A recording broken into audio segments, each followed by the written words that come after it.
Today I wanted to talk about the Bamboozler, Mirage. The Season 5 Mirage this is, the reworked, the new, the revitalised Mirage, the different one. And I wanted to talk about really, regards the differences between how he was in previous seasons to how he is now, which, I would say straight away, it feels a lot better. Now, regarding, of course, Mirage and, of course, his original thing, you'll remember that his decoys were very, send them out, they were very generic. You had sort of like the ultimate, which didn't even cloak properly. Actually, originally it had an outline so everyone could see you, and you couldn't decloak when you needed to either. So, of course, you were left in a bit of a situation where you did the cloaking as great, but then you were just vulnerable for X amount of time. They did change that so that they removed the outline, which was better, of course, naturally it kind of helped. And then they did add a feature to decloak yourself. But let's face it, in comparison to other stronger legends, his team utility was dreadful. His general sort of gameplay was quite fun. I've always been a Mirage main / Bloodhound as well. I've used both, but Mirage has always been the one that I've had the most fun with.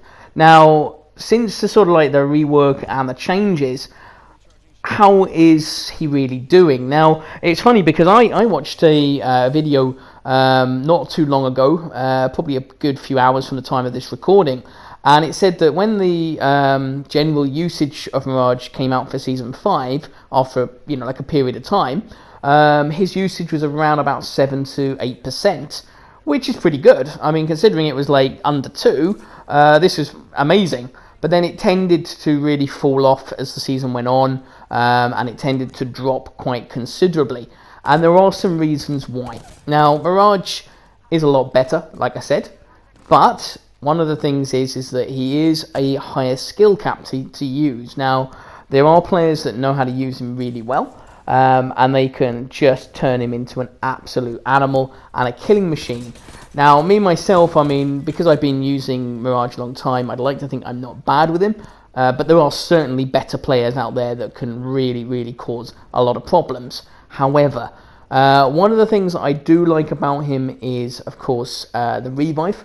I think that is a really, really good plus. His passive in the old passive, which I forgot to kind of mention really, his old passive was basically useless before the rework. So when he got knocked down, yeah, he went invisible for 5 seconds. Ooh, wow. But that was it. And then it gave you a chance to maybe slowly crawl away.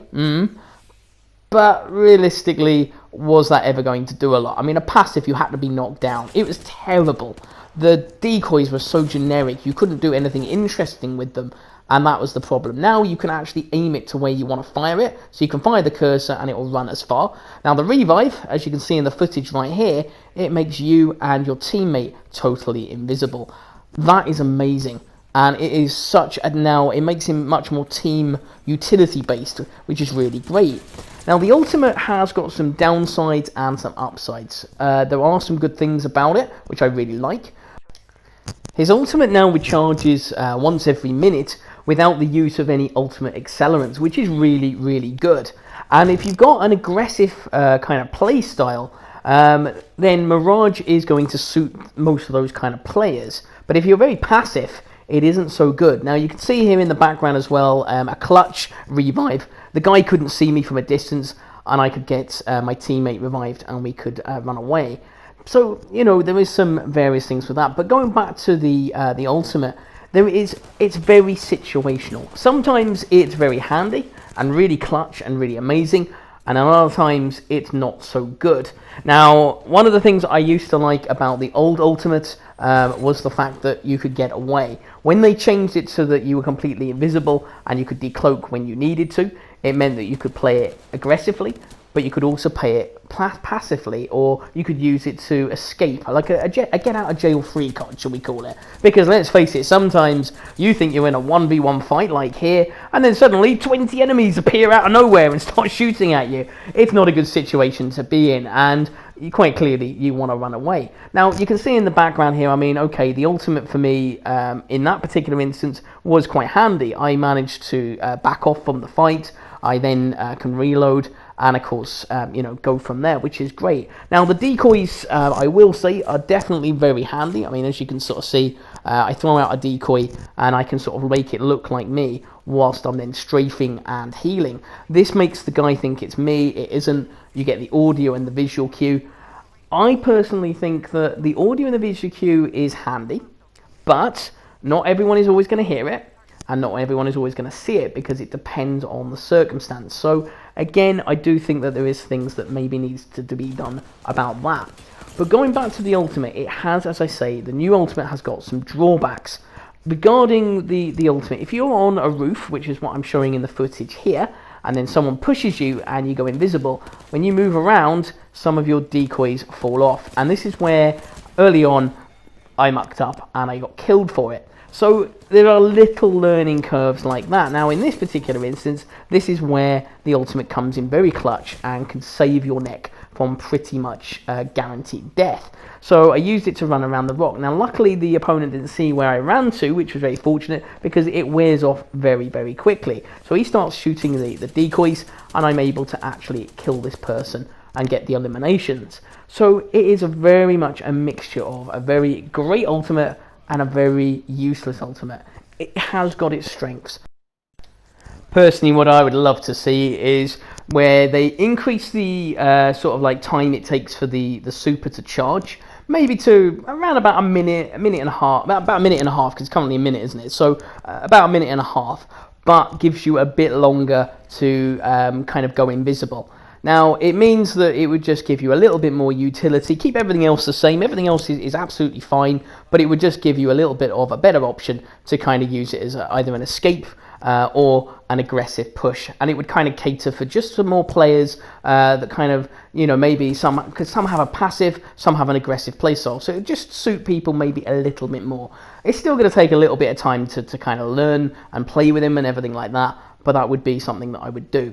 Regarding the decoys, I would love to see them, and I know it's asking for a lot, and maybe, like with anything, it may be that this is something that they'll never do, but in theory, what I'd love is that I'd love to see the Mirage decoys when they're shot, instead of giving just this small little visual thing and an audio cue, I'd love to see it sort of give like a kind of Bloodhound / crypto scan. And I'd love to see them be able to jump over walls, because if you jump, over a wall, if you jump onto somewhere high, your decoys can't jump, and the person who's shooting at you knows this, or should know this, and they can just kill you. Yay. So a little bit right, okay. Apart from that, I mean, actually, the rest of it is really good. And I feel like Mirage is in a much better place than he ever was. I do honestly think that he's a lot stronger than he used to be. I mean, as you can see in the background here, the lifeline doesn't know exactly where I am, and I'm able to kill her. Now, in the olden days, I perhaps may not have won that fight, I might have. So there are little things like that that are really, really good. But I do feel that Mirage has got a little bit further to go to make him a really, really, really fun and viable legend. Now, if they want to take him into competitive, then the suggestions that I've made may well be the thing.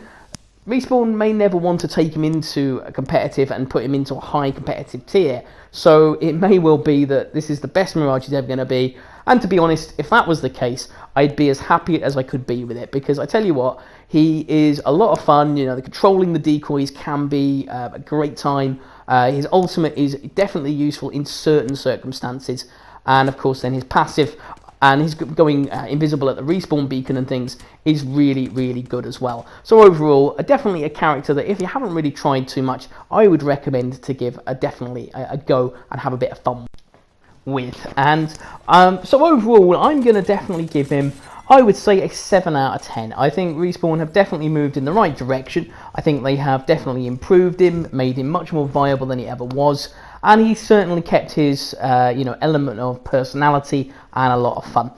So that is it for me as regards to this particular video. So if you did find it informative and useful, then a like is really great. I am still trying to grow my channel, so of course, like anything there, it's slow progress, but any support would be amazing. And if you do want to subscribe for future content from me, then of course please do so. I will be posting as often as I possibly can about various Apex related topics. So otherwise, that is everything for from me tonight. Thank you very much for taking the time to watch. You have a great rest of the day, evening, or whatever it is you're doing, and you take care for now. Until the next video, all the best, okay? Cheers now. See ya. Bye. Only 2 enemy squads remain. I love it. Just like that. All good.